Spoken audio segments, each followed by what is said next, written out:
এটা কি হলো? কি আবার হবে? শো অবস্থায় চানটা করিয়ে দিলাম, সময়টা বেঁচে গেল। স্বপ্ন দেখছিলাম দিল মাঝপথে ভেস্তে। ওই চিরকাল শুয়ে শুয়ে স্বপ্নই দেখে যাও, বুঝেছো? তোমার দ্বারা কিচ্ছু হবে না। হ্যাঁ, এই কোথায় কোথায় কোথায় যাচ্ছিস তুই? হ্যাঁ, 3 বছর হয়ে গেল এমএ পাস করেছিস। হ্যাঁ, একটা চাকরি বাকরির চেষ্টা করেছিস? 3rd ডিভিশন এমএ পাস, কিচ্ছু হবে না। কতবার বলেছি এমপ্লয়মেন্টের এক্সচেঞ্জের কার্ডটা করেছিস? কম্পিটিটিভ এক্সাম দিতে বলেছি, দিয়েছিস? কলকাতা থেকে নাকি চাকরি আসবে, ঘন্টা আসবে। কলকাতা কিচ্ছু হবে না, কিচ্ছু হবে না তোর। হারামজাদা কোথাকার, নির্লজ্জ বেহায়া, বাপের হোটেলে বসে কি এই যে নবাবপুত্র, শোনো, চাকরি করতে ইচ্ছে না হয় তাহলে বাপের দোকানটায় গিয়ে বসতে পারো তো। হ্যাঁ, চালু ব্যবসা। বসবো না। অপদার্থের মতো কথা বলিস না। হ্যাঁ, তা বুঝবে কেন? এমএ পাস করেছো তো, শিক্ষিত হয়ে মুদির দোকানে বসলে প্রেস্টিজে লাগবে লাগবে। আমি একদম বাপের মুখের উপর কথা বলবি না, বারণ করে দিচ্ছি।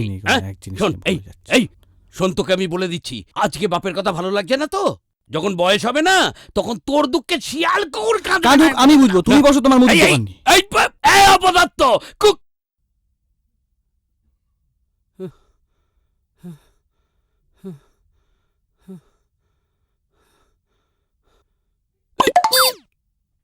অনিমেষদা, নতুন ক্যান্ডিডেট পেয়ে গেছি। আমি ডিটেলস পাঠিয়ে দিচ্ছি।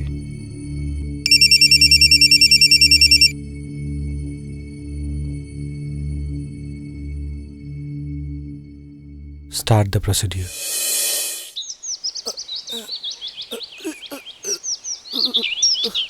এসব কি কাজ করো কাকা? হ্যাঁ,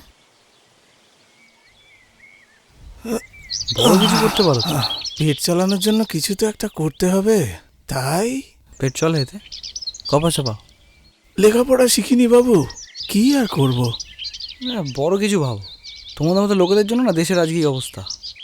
লোকের হাতে যত পয়সা থাকবে তবে তো দেশের উন্নতি হবে, বুঝছো? হ্যাঁ, নাও।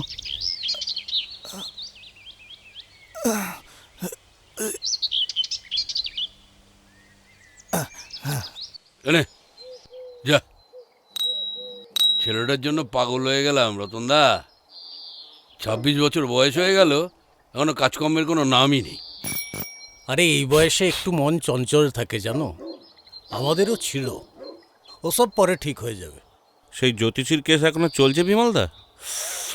তবে বলছি কি, জ্যোতিষীর কি কেস? আর বললো না রতনদা, কোন এক জ্যোতিষী নাকি আমার ছেলের হাত থেকে বলেছে কলকাতার চাকরি বাঁধা। খবর এলো বলে, সেটা শুনে আমার ছেলেও লাফাচ্ছে। বললাম, কিরে খবর কবে আসবে? বললে, দাঁড়াও বাবা, সবুরে মেওয়া ফলে। ওর নাকি সবুর যোগ চলছে, কয়েকটা দিন দাঁতে দাঁত চেপে অপেক্ষা করলেই হয়ে যাবে। তোমার ছেলের আবার জ্যোতিষে বিশ্বাস কবে থেকে হলো? আরে তোর মশাই, এ কি আমাদের আমলে জ্যোতিষী নাকি? ওসব গেরুয়া রুদ্রাক্ষের মালা সব নেই, এখন সব আধুনিক জ্যোতিষী। নিজেকে আবার জ্যোতিষী বলেও না, বলে স্বপ্ন উপদেষ্টা। স্বপ্ন উপদেষ্টা? সে আবার কিরকম বস্তু? সে ভারী বিষম বস্তু। স্বপ্ন সাগরে হাবুডুবু খেয়ে যারা পথ হারায় তাদের টেনে পাড়ে তোলেন। সাঁতার টাতার শেখায় নাকি? শেখায়, তবে জলের সাগরে নয়। তবে ভাবসাগরে। মানে? আরে মানে আর কি, ও বোঝানো যাবে না, আমি নিজেই শালা বুঝি না। তা খুলেই বলো না। ব্যাপারটা হয়েছে কি, একদিন নদীর ধারে হাঁটতে হাঁটতে যাচ্ছিলাম। ওরকম নয়, একটু খুলে বলো, ভালো করে বলো। ফ্ল্যাশব্যাকে যাও। সিনেমা টিনেমা দেখোনি কখনো? শুরু থেকে শুরু করো, চলো অ্যাকশন। হবে হবে, সব হবে। গাড়ি হবে, বাড়ি হবে, নারী হবে, ফ্রেঞ্চ কার দাড়িও হবে। কপালে তো স্বপ্নযোগ ভেরি মাছ স্পষ্ট। ডানারটা একবার বাড়াও দেখি। এসব ঢব্বাজি অন্য জায়গায় মারবেন। মনে মনে তো কলকাতা যাওয়ার হেভি শখ, ইয়া বড় চাকরি করার শখ, সুন্দরী নারীর শখ মনের কোণে। বাকিটা অস্পষ্ট, তবে গোকুলে বাড়ছে। না মানে আপনি কি জ্যোতিষী? বলতেই পারো। চন্দ্রবিন্দুও বলতে পারো। কিন্তু আমি নিজেকে স্বপ্ন উপদেষ্টা বলি। বানানটা ভুল আছে। স্বপ্ন উপদেষ্টা মানে? আমার প্রফেশন, মানে আমার কাজ, রুজি রুটি। তাহলে আপনার অফিসটা কোথায়? নেই, ফ্রিল্যান্স করি। না, আমরা কাজটা যদি এইটা একটা খুব জটিল ব্যাপার। এই যে এত মানুষ স্বপ্ন দেখে, দেখে তো, এই সমস্ত মানুষের স্বপ্নগুলোকে বাস্তবে রূপ দেয়াই হলো আমার কাজ। আমারটা কি বুঝছেন একটু? না, তোমারটা আমি আগেই বুঝেছি, তো এবার দেখি। ঠিকই বুঝেছি। তোমার প্রথম 13 বছর উপেক্ষা যোগ ছিল, উপেক্ষা। তারপরে 13 বছর অপেক্ষা যোগ। অপেক্ষা।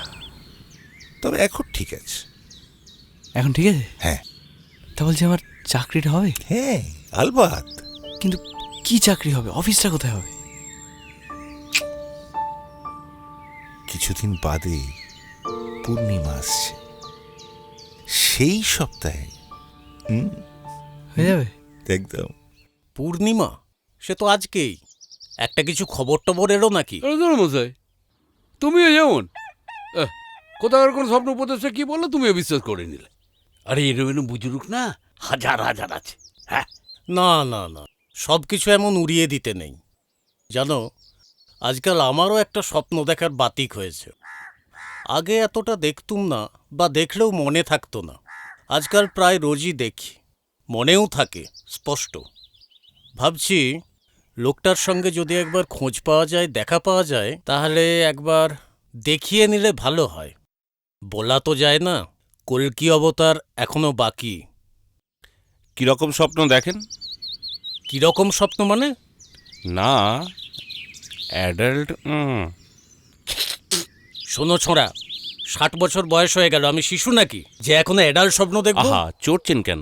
বার্ধক্যকে আবার দ্বিতীয় শৈশব বলে কি না? এই ঠিক এই জন্যেই তোমাদের মতো অকাল কুষ্মাণ্ডদের সঙ্গে কোনো কথা বলতে নেই, যত সব। আজকালকার সব ছেলে বোকাটের দল।